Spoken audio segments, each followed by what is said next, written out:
Hey Lane, how you doing? Most of my work has been on narcissism, and both as a personality trait, how people can sort of be more full of themselves than maybe they should be, and also as a cultural phenomenon, where we've looked at things from everything from selfies to baby names to social media. And narcissism really comes from the myth of Narcissus, who was a Greek myth about a young man who fell in love with his own reflection. The image of Narcissus really comes from staring into a reflection in a lake. And now it's changed where you can stare into a phone, and not only do you see your image, but you get to show it to all your friends, and then your friends get to respond with like a like or star or nice. And so the mirror has become sort of magnified and made public. And so you can see why that's a real draw to people who are narcissistic. You can also see that why that's a real challenge for people who didn't like looking in mirrors in the first place, you know? I know this is uncomfortable, but it's a good one. Narcissism is a personality trait. We all vary to some degree on this continuum.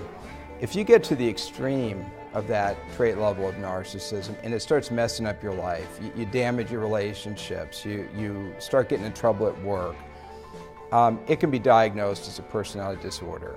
It's too extreme and too inflexible, and it hurts your functioning. I think that one of the concerns would be the disorder of narcissism or narcissistic personality disorder is relatively rare. We're talking 1 to 6% of the population, depending on the estimates you look at. But it's also the most problematic form of narcissism. And where you see people really complaining about narcissism are not the people who are narcissistic. Some are upset, want to change it, but for the most part, they're pretty good with it.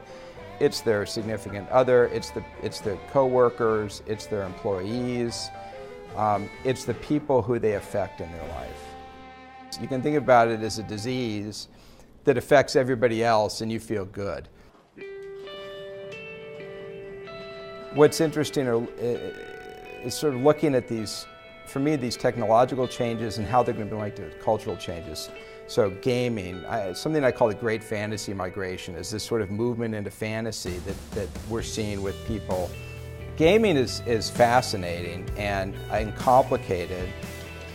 What we find, and we've started looking not just at gaming itself, but sort of a geek culture, and we are seeing a pull for narcissism, but also it's sort of used for attachment and a lot of fantasy proneness. I mean, people who really have good imaginations I think are drawn to this. I mean, this is so interesting, and it's something I'm trying to tease apart. I have some great students who game that are trying to explain some of these things to me, but I don't do it. I'm stuck at Angry Birds.